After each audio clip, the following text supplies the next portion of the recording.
The salvage ship knew.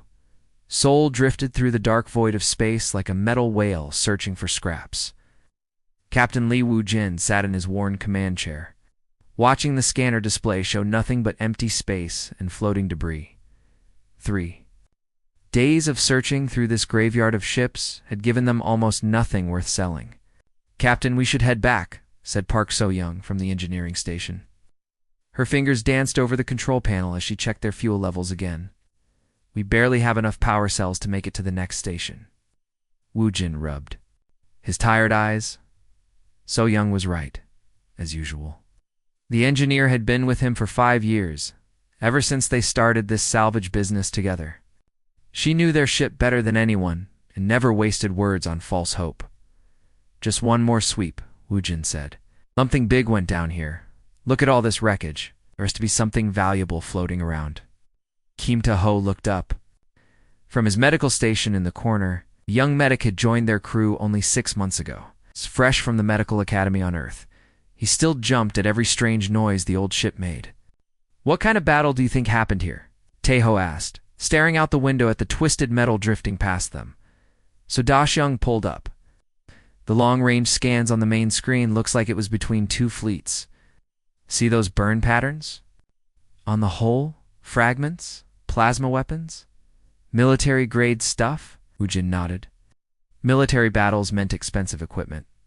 Even broken pieces of advanced weapons could bring good money from the right buyers. That was how small salvage crews like theirs stayed in business. The new Soul was not much to look at. She was an old cargo hauler that Wu-jin had bought with his life savings and converted for salvage work. The ship had 3 small crew quarters, a tiny medical bay, a cramped engine room, a cargo hold that could fit maybe 20 tons of scrap on a good day. But she was theirs, and she kept them fed. "Wait," So-young said suddenly. "I'm getting something on the deep scanner." "Life signs." Wu-jin sat up straight. "Life signs? Out here?" "Very faint, about 2 kilometers off our port side. It's coming from what looks like an escape pod." Tae-ho was already moving to prepare the medical bay. "How faint? Are we talking about someone who needs help right now?" "Hard to say. The readings are ... strange. Not quite human, but not like any alien species in our database either." Wu-jin made his decision quickly. "Take us there, So-young." Full speed. The new Soul turned toward the signal and pushed forward through the debris field. Soon they could see it on the main screen, a small, dark pod spinning slowly and over. It looked like it had been through hell. The hull was cracked and burned, and atmosphere was leaking out in tiny white puffs. "Whoever is in there won't last long," Tae-ho said, reading his instruments. "The pod's life support is almost gone. Can we dock with it?" Wu-jin asked. So Da-hyung studied the pod's design. "I don't recognize this technology. The docking ports don't match any standard system. We'll have to bring it into the cargo hold and cut it open." "Do it." The next few minutes were tense, as So-young used the ship's cargo arms to carefully grab the damaged pod and pull it into their hold. The moment the cargo doors sealed, Tae-ho was running through the ship with his medical kit. Wu-jin and So-young followed him into the cargo hold. The escape pod sat in the middle of the space, looking even more damaged under the bright lights. Strange symbols covered its surface, and the metal itself seemed to shift color slightly as they watched. "I've never seen anything like this," So-young whispered. Tae-ho was running his medical scanner over the pod. "Life signs are getting weaker. We need to get inside now." So-young grabbed her cutting torch. "Stand back, this might get messy." Began cutting through the pod's outer shell. The metal was harder than expected, and it took several minutes to make a hole big enough to see inside. When she finally broke through, a strange sweet smell filled the air. "What is that smell?" Tae-ho asked, covering his nose. "I don't know." "But it's not toxic," So-young said, checking her scanner. "Air inside the pod is safe to breathe." They made the hole bigger and shined their lights inside. What they saw made them all step back in surprise. A small creature lay curled up in the corner of the pod, barely moving. It was about the size of a house cat, but unlike any animal they had ever seen, its body was covered in scales that changed. Color from deep purple to black as the light hit them. It had 4 legs, a long tail, and a head that seemed almost too large for its body. Is it ... Is it breathing? Teho asked quietly. The creature's side was moving up and down very slowly. Across its back and legs were terrible burn marks that looked like they came from energy weapons. It's hurt bad, Wujin said. Can you help it, Teho?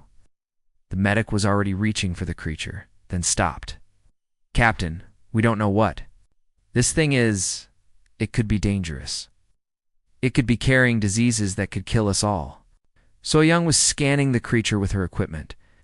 My scanner is going crazy. This thing's biology is unlike anything in the databases. And...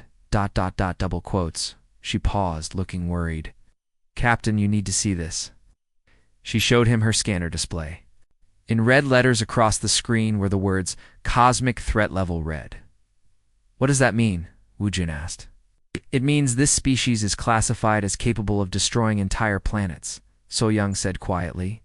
The Galactic Union database says to kill any member of this species on sight. Teho backed away from the pod. Captain, maybe we should contact the authorities. Wujin looked down at the small, wounded creature. It was so tiny and helpless. One of its eyes opened slightly and looked up at him. The eye was a deep blue color, almost like looking into space itself. It's just a baby, Wujin said. Look at it. How could something this small destroy a planet? The database says, So-young started. I don't care what the database says. Care about what I can see with my own eyes. Wujin knelt down beside the pod. This creature is hurt and dying. We're going to help it. Captain? This could be a huge mistake, Teho said. Maybe, but I'd rather make a mistake trying to save a life than make one by letting something die. Wujin carefully reached into the pod and gently lifted the creature out. It was lighter than he expected and warm to the touch. The creature made a soft sound, almost like a purr, when he held it. Take it to the medical bay, he told Teho. Do whatever you can to help it heal. Teho looked nervous but nodded. I'll try, Captain, but I'm working blind here. I don't know anything about this species' biology. As they carried the creature to the medical bay, So-young grabbed Wujin's arm. This is insane. Even if this thing is harmless now, what happens? When it grows up? What if the database is right? Wujin looked down at the small creature in his arms. It had closed its eyes and seemed to be sleeping peacefully for the first time since they found it. Then we'll deal with that when it happens. But right now, it's just a scared, hurt animal that needs our help. And helping things that need help is what humans do best. So-young shook her head, but didn't argue further. She knew that look on Wujin's face. Once he made up his mind about something, especially something involving helping others, nothing could change it. In the medical bay, they placed the creature on the examination table. Under the bright lights, its scales seemed to shimmer with their own inner light. Teho began his examination, being as gentle as possible. The good news is that its vital signs are getting stronger now that it's in a safe environment, he said. The bad news is that these burns are severe. It's going to take time to heal. How much time? Wujin asked. Weeks, maybe months, and it's going to need constant care. Wujin nodded. Then that's what it gets, as if it could understand him. The creature opened its eyes again and looked directly at Wujin. This time, both eyes were open, and they seemed to glow with a soft inner light. The creature made that purring sound again. And somehow, Wujin knew everything was going to be different from now on. 3 weeks had passed since they rescued the strange creature from the escape pod. Captain Li Wujin sat in the medical bay, watching the small animal sleep peacefully on the soft bed Teho had made for it. The creature had grown stronger. Each day, and the terrible burns across its scales were almost completely healed. They had decided to call it Hanyul, which meant sky in Korean. The name seemed to fit because the creature's scales reminded Wujin of looking up at the night sky. Filled with stars? Good morning, little one, Wujin said softly, as Hanyul opened its bright blue eyes. The creature made a happy purring sound, and stretched like a cat waking up from a long nap. It had been doing this every morning for the past week, waiting for Wujin to visit before fully waking up. Hanyul jumped down from the bed and followed Wujin out of the medical bay. This had become their daily routine. The creature stayed close to the captain wherever he went, like a loyal pet following. Its favorite person, still bringing your shadow to breakfast? Sol Young asked with a smile as Wu Jin entered the small kitchen area. Hanula had taken to sitting beside Wu Jin's chair during meals, occasionally making soft chirping sounds as if trying to join the conversation. The creature never begged for food, but Wu Jin always saved a small piece of whatever he was eating to share. "It's not my shadow," Wu Jin said, sitting down with his coffee. "Hanuel is part of the crew now." Taeho looked up from his medical reports. "Speaking of Hanyul, I need to show you both something interesting." He pulled up a series of charts on his tablet. "Look at these readings from the past 3 weeks. Hanyul's brain activity is off the charts. This creature is incredibly smart, maybe smarter than us." Soyoung raised an eyebrow. "How smart are we talking about?" "Yesterday I was trying to fix a broken circuit in the medical scanner. Anol watched me work for about 10 minutes, then walked over and touched 3 specific components in the exact order needed to fix the problem." Wu Jin looked down at Hanyul, who was sitting quietly beside his chair. "You understood what Taeho was doing, didn't you?" The creature looked up at him and made a soft sound that almost sounded like agreement. "That's not the strangest part," Soyoung said, pulling up her own set of data. "Ever since Hanyul has been on the ship, our systems have been running better than ever. Our power efficiency is up 300%. "What do you mean?" Wu Jin asked. So Da Sheng showed them her engineering reports. "Our energy cells should have run out a week ago, but they're still at 60% power. The jump drive is working smoother than it has in years. Even the artificial gravity feels more stable." "You think Hanyul is causing this?" "I think Hanyul is helping somehow. Watch this." Soyoung walked over to a control panel that had been giving them trouble for months. Every time they tried to use it, the lights would flicker and the system would make strange noises. She pressed the activation button. Instead of the usual problems, the system came online perfectly, running quietly and smoothly. "Now watch what happens when Hano leaves the room," Soyoung said. She gently picked up the creature and carried it to the hallway just outside the kitchen. The moment Hanul was gone, the control panel began making its usual grinding noises, and the lights started flickering. When she brought Hanu back into the room, everything returned to normal. "How is that possible?" Taeho asked, staring at the creature in amazement. "I don't know," Soyoung admitted. "But somehow Hanyul's presence makes our technology work better. It's like the creature understands our machines and helps them run more efficiently." Wu Jin reached down and gently petted Hanyul's head. The scales felt warm and smooth under his fingers, and they seemed to glow slightly brighter when he touched them. "You're full of surprises, aren't you, little friend?" For the following days, they discovered more amazing things about Hanyul. The creature could predict when their jump drive was about to have problems, making worried sounds minutes before any alarms went off. It seemed to understand their daily routines and would bring Taeho his medical tools each morning without being asked. Most remarkably, Hanuel appeared to be learning their language. The creature had started making different sounds in response to different situations. And sometimes those sounds were almost like words. But as Hanyul grew stronger and more active, Taeho found more disturbing information in the Galactic Union databases. "Captain, we need to talk," Taeho said one evening after dinner. They gathered in the small meeting area while Hanyul played with a piece of string in the corner, looking perfectly innocent and harmless. "I've been researching Hanyul's species," Taeho said quietly. "They're called Void Reapers." Soyoung went pale. "Void Reapers? I've heard that name before, you should have. They're the reason 3 entire star systems are completely empty. 500 years ago, the Void Reapers consumed everything in those systems. Every planet, every moon, every asteroid, they left nothing but empty space." Wu Jin looked over at Hanyul, who was now chasing its own tail in circles. That tiny creature destroyed 3 star systems, not Hanyul specifically, but its species. Adult Void Reapers can grow to the size of battleships. They can manipulate dark matter and create black holes. They feed on energy, any kind of energy. Electrical, nuclear, even the energy that holds atoms together. "But Hanyul isn't doing any of that," Wu Jin protested. "It's helping our ship, not destroying it."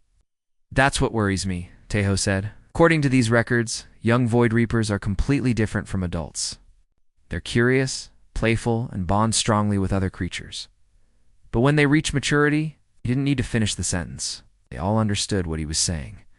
So-young leaned back in her chair. So we're taking care of something that could eventually eat our entire solar system. The records say that Void Reapers disappeared suddenly about 500 years ago. No one knows why. Some people think they were all killed. Others believe they went into hiding somewhere. In deep space? What if they weren't all killed? Wu Jin asked. What if some of them survived? Before anyone could answer, their ship's alarm system began beeping. So-young rushed to the control panel. We're being scanned, she said, her voice tight with worry. Long-range sensors? Someone is looking for us? Pirates? Wu Jin asked, so Da-Xiang checked her instruments. No, this is military-grade scanning equipment and the energy signature. ... She paused, looking confused. It's not human military. It's Galactic Union. 3 humans looked at each other then. At Haniel. The creature had stopped playing and was now sitting very still, scales slowly changing from their usual purple color to a deep, dark black. They found us, Taeho whispered. How could they find us way out here? So-young asked. Maybe they've been tracking Void Reaper energy signatures, Wu Jin said.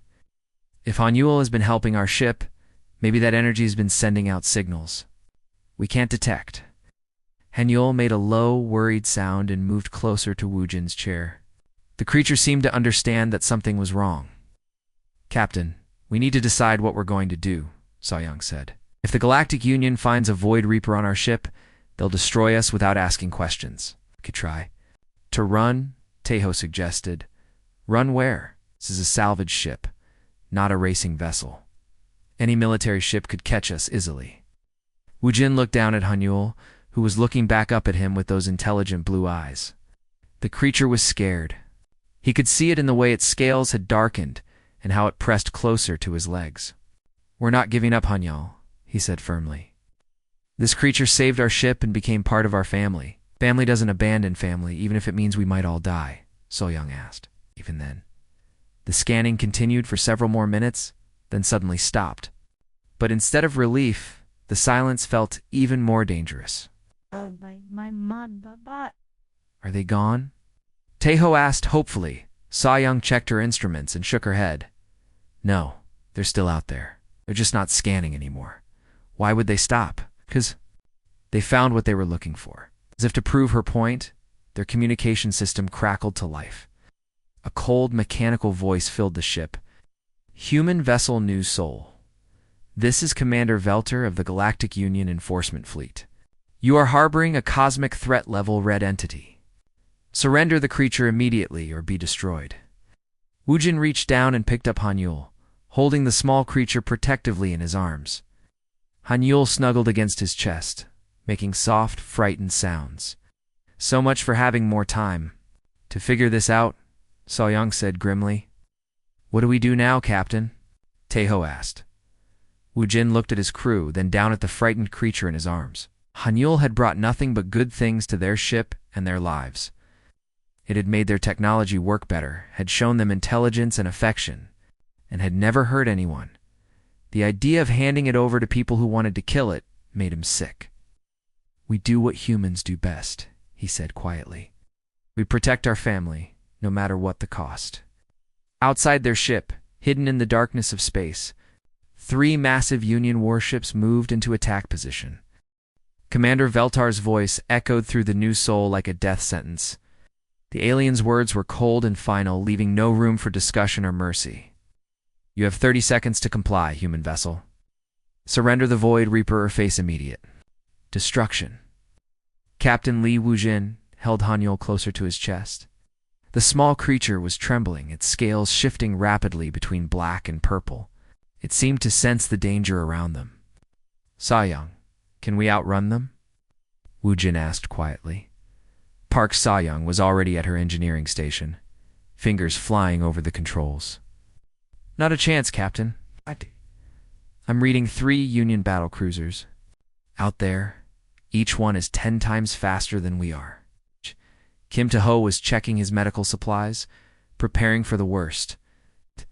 What kind of weapons do they have? The kind that can turn us into space dust in about 2 seconds, So-young replied grimly. The communication system crackled again. 20 seconds, humans. Do not test our patience. Wu Jin looked at his crew. Stoyoung and Taeho were scared. But they were standing firm. They had made their choice to protect Hanyao, and they were sticking with it. Hanyao, Wu Jin said softly to the creature in his arms, I need you to stay calm, okay? We're going to get through this. The creature looked up at him with those deep blue eyes and made a soft purring sound. Despite the danger, Hanol seemed to trust that Wu Jin would keep it safe. Time's up, humans, Commander Velter announced. Through the window, they could see bright lights powering up on the Union ships. Weapon systems, charging for attack. Incoming plasma fire. Soyoung shouted. The first blast came without warning. Bright red energy beams shot through space toward their small ship. Wu Jin closed his eyes and held Hanyul tight, expecting to die. But the blast never hit them. When Wu Jin opened his eyes, he saw something impossible. The plasma beams were bending around their ship, like water flowing around a rock. The deadly energy that should have destroyed them was being pushed away by some invisible force. What just happened? Taeho asked, staring out the window in amazement. Was looking at her instruments with wide eyes. The gravity around our ship just went crazy. Something is creating a gravity well that's deflecting their weapons. They all looked down at Hanyul. The creature's scales were now glowing brightly, and the air around it seemed to shimmer like heat waves. Hanyul is protecting us, Wu Jin whispered. Impossible. Commander Velter's voice came over the radio. A juvenile shouldn't have that. Much power? More plasma blasts came at them, but each one was bent away by Hanyul's gravity field. The Union ships kept firing, but their weapons couldn't touch the new soul. Captain Soyoung said urgently, Hanyul can't keep this up forever. Look at the power readings. Each time it deflects their weapons, it's using enormous amounts of energy. Wu Jin could feel Hanyul getting weaker in his arms. The creature was breathing harder, and its glow was starting to fade. We need to get out of here, he said. Can we jump to hyperspace?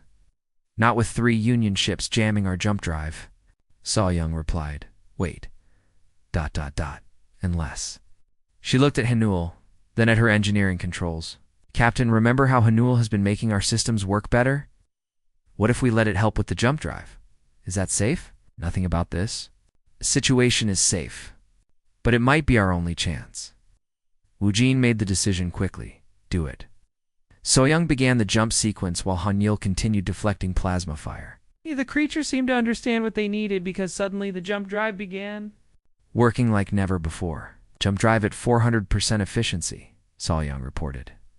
This is incredible. Call ships. Focus fire on the human vessel, Commander Veltor ordered. Do not let them escape. The 3 Union ships unleashed everything they had.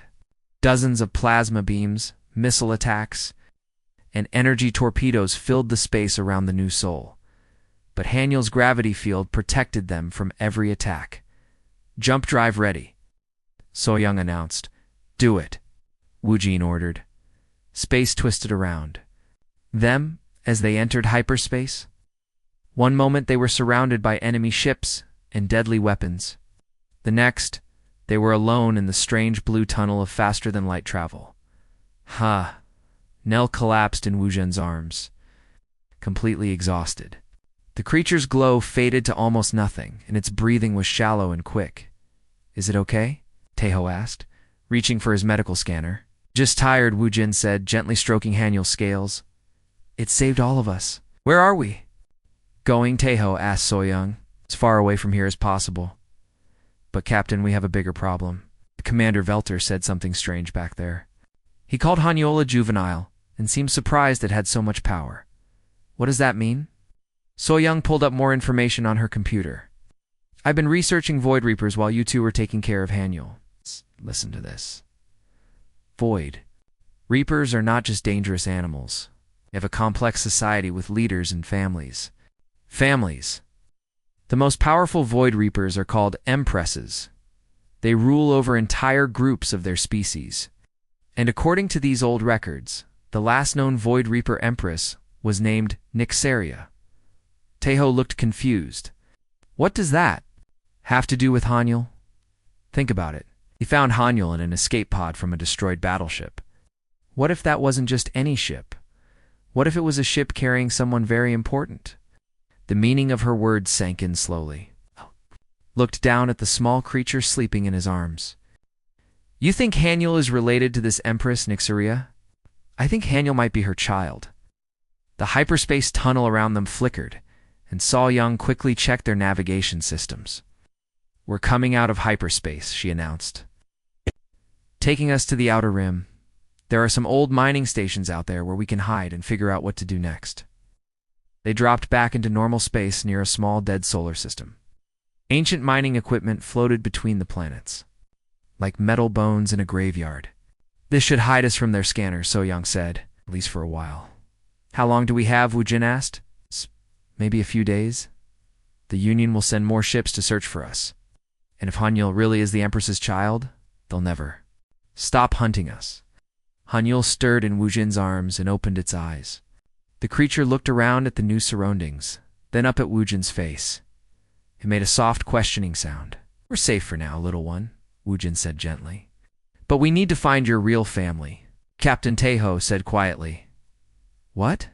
If the Empress doesn't want us to have helped Haniel, what if she thinks we kidnapped her child? Then we'll explain what really happened. We'll tell her that we found Haniel hurt and dying and we only wanted to help. And if she doesn't believe us? Wu Jin looked out the window at the empty space around them. Somewhere out there, the most powerful and dangerous creature in the galaxy was probably looking for her missing child. And somewhere else, the entire Galactic Union fleet was hunting them as criminals. Then we'll deal with that when it happens, he said. But right now our job is to keep Haniel safe and find a way to get it home. That's what family does for each other. It's while Young was studying star charts on her computer. If the Empress is still alive, she could be anywhere in the galaxy. How are we supposed to find her? Haniel made another soft sound and climbed out of Wu Jin's arms. The creature walked over to So Young's navigation console and touched the screen with one small paw. The star chart changed, showing a different part of the galaxy. Haniel touched the screen again, and the chart zoomed in on a specific region filled with dark nebulae and uncharted space. I think Haniel just showed us where to go, Wu Jin said with amazement. That's the Umbral Reach, So Young said, reading the chart labels. No one goes there. It's supposed to be empty space, filled with dangerous energy storms. Perfect place to hide if you're the last of your species, Tejo observed. It's also about 3 weeks away at maximum speed, So Young added, and we'll have to cross through Union patrol routes to get there. Wu Jin made his decision, set course for the Umbral Reach. We're taking Haniel home. As the new soul turned toward the distant nebulae, none of them noticed the small probe that had been following them through hyperspace. Miles away, the probe sent a signal back toward Union space, reporting their location and destination. The hunt was just beginning. 2 weeks of dangerous travel had brought the new soul to the edge of the Umbral Reach. Captain Wu Jin stood on the bridge, staring at the massive dark nebula that filled their entire view screen. Purple and black clouds of space dust swirled, in patterns that seemed almost alive. I've never seen anything like this, Park So-young said, checking her instruments. The energy readings are off the charts. It's like the space itself is charged with power. Haniel had been getting more excited. As they traveled closer to the nebula, a small creature spent hours sitting by the window, watching the dark clouds grow bigger. Its scales glowed brighter than ever, and it made happy chirping sounds whenever they changed course toward the Reach. Haniel definitely knows this place, Kim Taho observed. Look how excited it gets every time we adjust our heading. Its question is, how do we get inside without getting torn apart? So Young asked. Those energy storms could destroy our ship in seconds. As if answering her question, Haniel jumped down from its favorite spot by the window and walked to the navigation console. The creature placed one small paw on the control screen, and immediately their sensors began picking up something new. There's a safe path, So Young said with amazement. Haniel is showing us a route through the storms. The path was narrow and twisted like a river through dangerous rapids, but Haniel guided them carefully, touching different parts of the screen. Whenever they needed to change direction, it's like it has a map in its head, Tejo said. Maybe it does, Wu Jin replied. If this is where Void Reapers live, then Haniel would know the way home. They followed the safe route deeper into the nebula. The purple clouds grew thicker around them, and strange lights flickered in the darkness like distant lightning. There. Ship's systems began acting strangely again, but this time in a good way. Everything ran smoother and faster than normal. "Captain, you need to see this," Saw-Young called from her station. Ow! We're not alone in here. On the scanner display, she showed them dozens of objects hidden throughout the nebula. Ships, space stations, and structures that didn't match any known technology.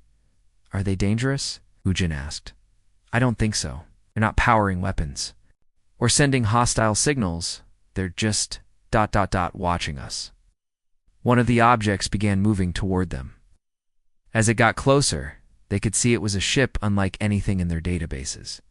It was long and sleek, with a hull that seemed to shift colors, just like Haniel's scales. "Incoming transmission," Saw-Young reported. The main screen flickered, and a human face appeared. The man looked to be in his 50s, with kind eyes and graying hair. "Welcome to the Umbral Reach," the man said with a smile. "I'm Captain Daesung, of the research vessel Busan Explorer. I've been waiting for you." "Waiting for us?" Woo-Jin asked, surprised. "Word travels fast out here. We heard that humans had rescued a young Void Reaper and were being hunted by the Union. My name is Captain Daesung, and I've been studying Void Reaper history for 20 years. You're human too. Born on Earth, just like you. But I've been living in the Reach for a long time, learning about the creatures that call this place home." Daesung guided them to a hidden space station deep inside the nebula. The station was a mix of human and alien technology, clearly built over many years by people who understood both kinds of science. When they docked, Daesung met them at the airlock. It was exactly as he appeared on screen, a friendly, scholarly man who seemed genuinely excited to meet them. "So this is the famous Haniel," he said, kneeling down as the creature approached him. "Lo there, little one." Haniel sniffed at Daesung carefully, then made a happy purring sound and allowed him to pet its head. "Haniel likes you," Woo-Jin observed. "Void Reapers can sense intentions," Daesung explained. "They know immediately if someone means them harm or wants to help them. It's one of the reasons they bonded so strongly with humans." "What do you mean?" Taeho asked. Daesung led them into a comfortable meeting room filled with books, star charts, and alien artifacts. "Humans are the only species that Void Reapers don't automatically see as threats. Every other intelligent race in the galaxy has some level of natural aggression or territorial instinct that Void Reapers can detect, but not humans. Humans have something unique, the ability to form genuine emotional connections with completely different species. You don't just tolerate other creatures, you actually care about them. Void Reapers can sense that caring, and it makes them trust you." Saw-Young looked skeptical. "If that's true, why does the Galactic Union want to destroy them?" Pierre Daesung said simply. 500 years ago, the Union tried to force Void Reapers to follow their laws and live in designated areas. The Void Reapers refused, and a war started. He pulled up holographic images of ancient battles. Massive creatures fighting against fleets of ships, planets being consumed by dark energy, entire solar systems going dark. The Union won the war by using weapons that could disrupt Void Reaper biology. But they didn't just defeat them, they tried to wipe them out completely. The survivors went into hiding here in the Reach. "How many survived?" Woo-Jin asked. "Not many. Maybe a few dozen adults, and even fewer children.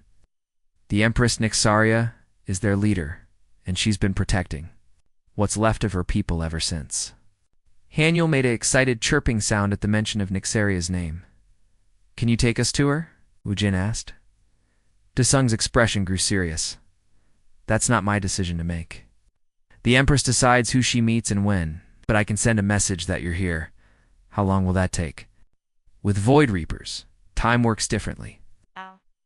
She might appear in 5 minutes or 5 days. But given that you have her child with you, I suspect she'll want to meet you soon." They didn't have to wait long. Less than an hour later, all the lights on the station began flickering, and a deep humming sound filled the air.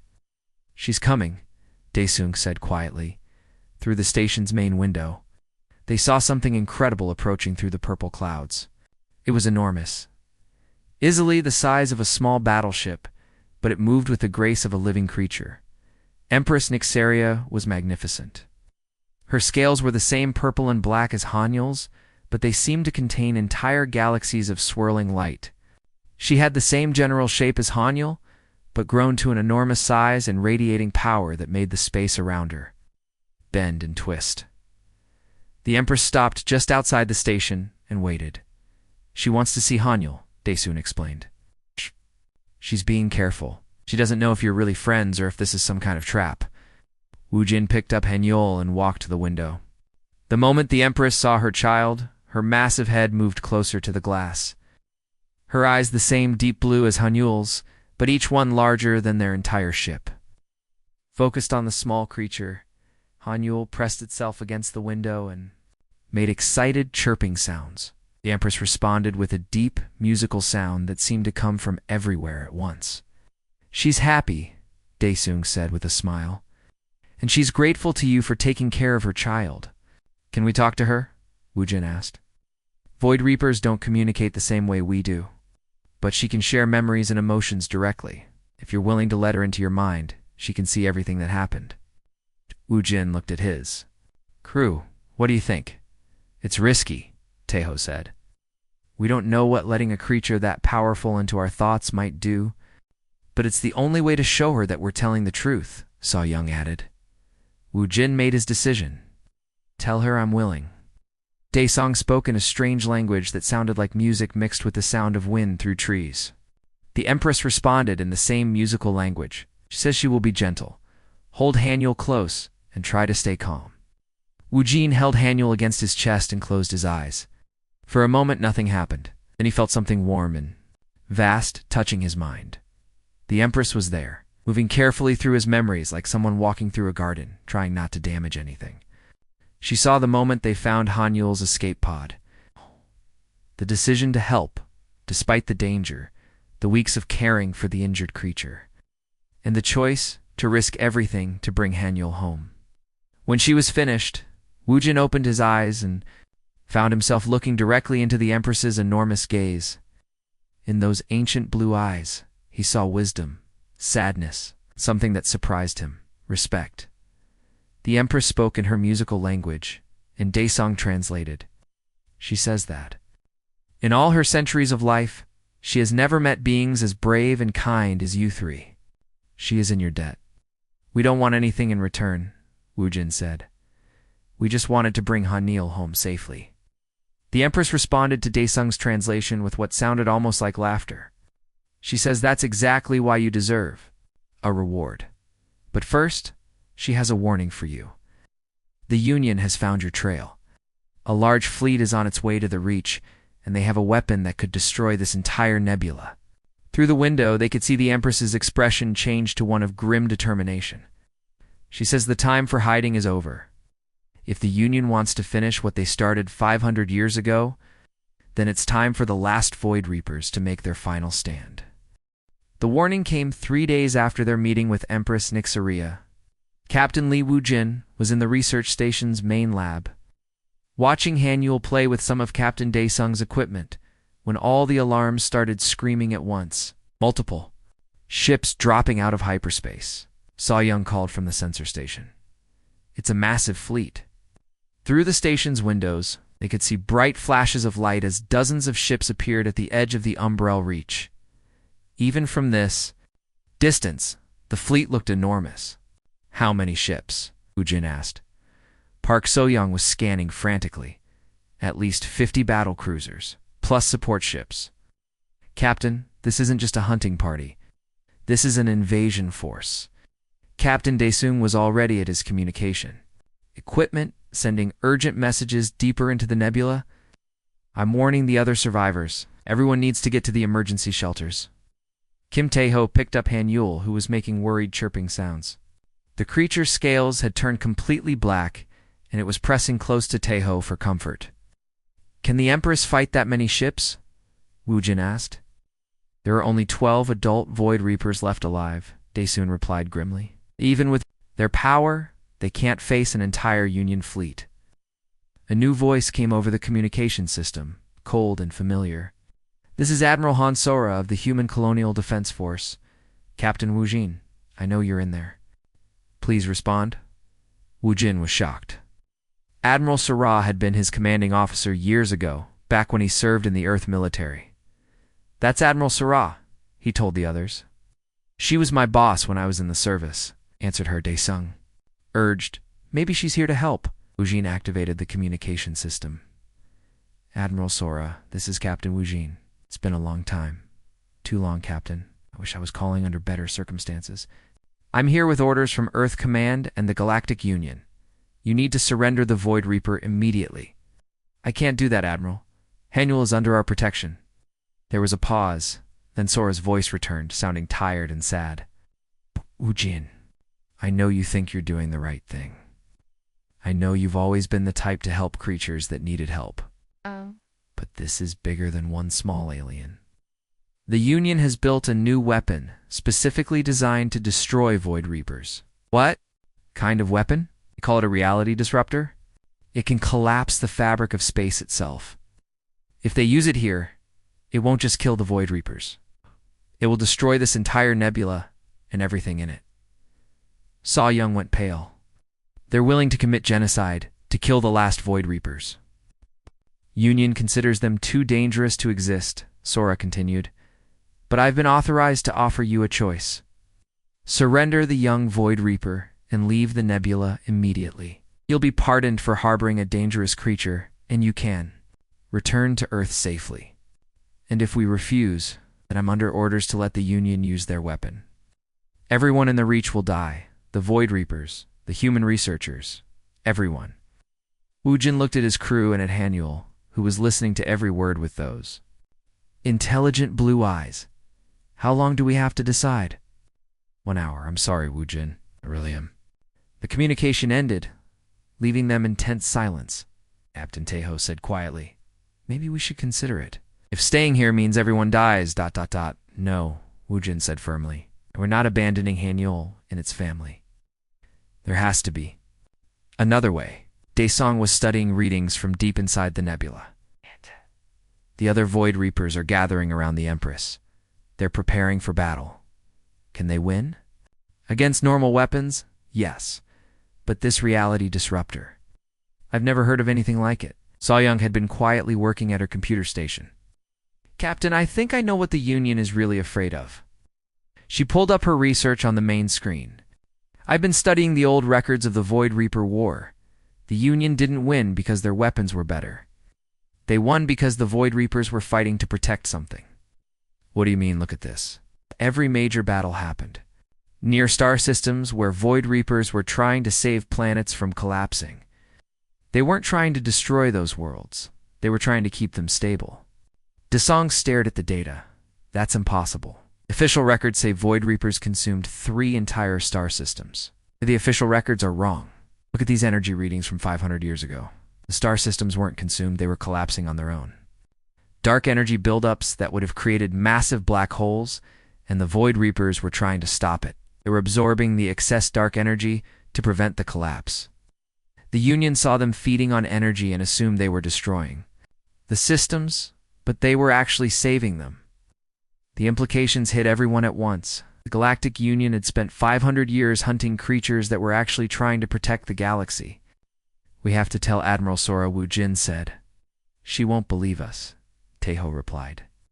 "This goes against 5 centuries of official history? Then we have to prove it." Hanuel suddenly jumped down from Tejo's arms and ran to the navigation console. The creature began touching the screen frantically, bringing up star charts from all over the galaxy. "What is it showing us?" Saw-Young asked. The charts highlighted dozens of locations throughout known space. Each one was marked with the same symbol: dangerous dark energy buildup. "Oh no," Daesung whispered. "These are all star systems that are about to collapse, without Void Reapers to stabilize them." "How many people live in those systems?" Wu Jin asked. Saw-Young ran the calculations. "Billions, maybe trillions." Communication system activated again. "Captain Wu Jin, this is Admiral Sora. Your time is almost up. What's your decision?" "Admiral, I need to show you something. Can you give us 5 more minutes? The Union commanders are getting impatient." "Wu Jin, Make it fast. Soyoung quickly transmitted all their data to Admiral Sora's ship. The star charts, the energy readings, the evidence that Void Reapers were protectors rather than destroyers. Admiral, look at those star systems. They're all about to collapse into black holes. The only thing that can stop it is Void Reaper intervention. There was a long silence from Sora's ship. Even if this is true, she finally said, I can't stop the Union fleet on my own. They have their orders. So then let us try something else, Wu Jin said desperately. Give us one chance to prove that Void Reapers aren't the enemy. What do you have in mind? Let Hanyul and the Empress demonstrate their power. Let them show the Union fleet what they can really do. It's incredibly dangerous. If you're wrong, if they attack the fleet, they won't attack unless they're attacked first. Void Reapers only use their power to protect, not to destroy. Another long pause.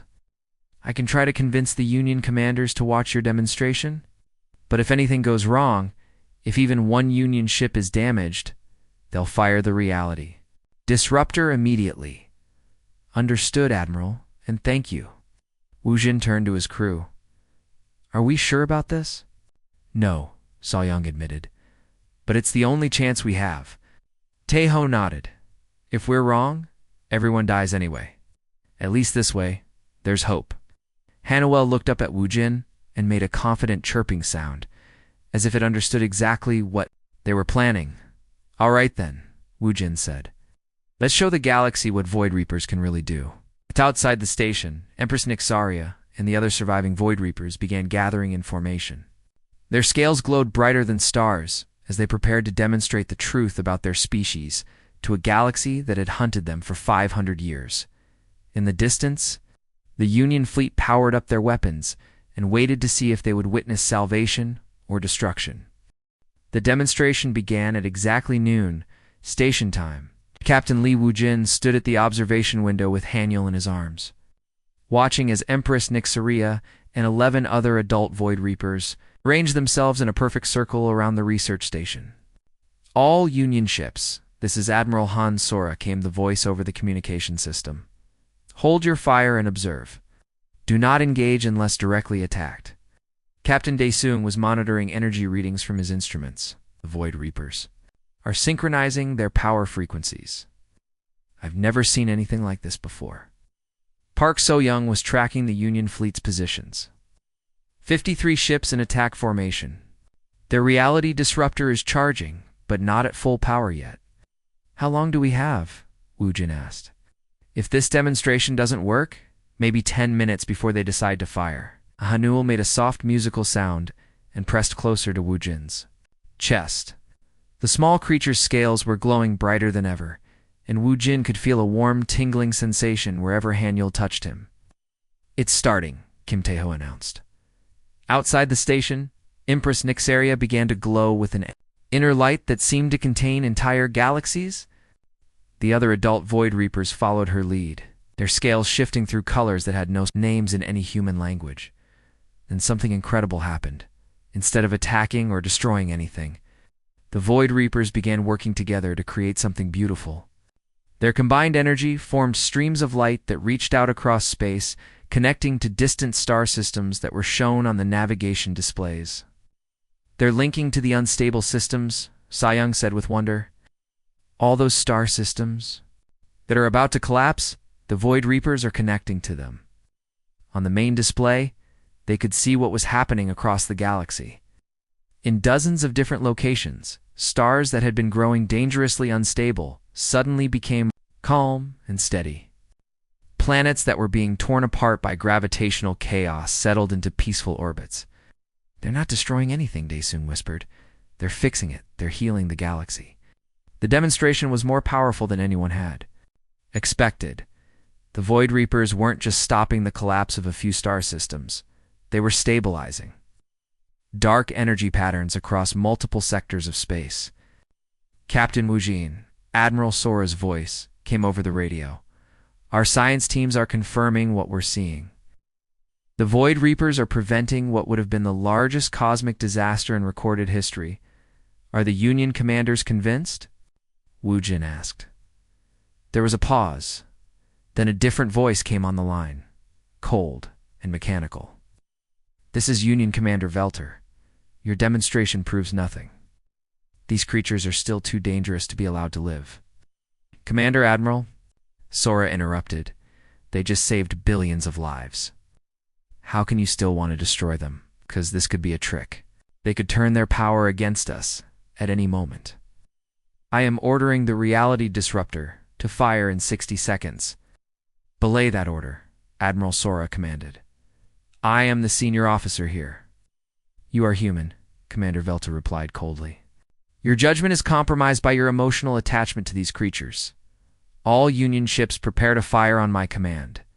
Through the window, Wu Jin could see the Union fleet's weapons powering up. The reality disruptor, a massive device, mounted on the largest battlecruiser, began glowing with deadly energy. They're really going to do it, Sa Yang said with horror. Even after seeing what the Void Reapers can do, they're still going to.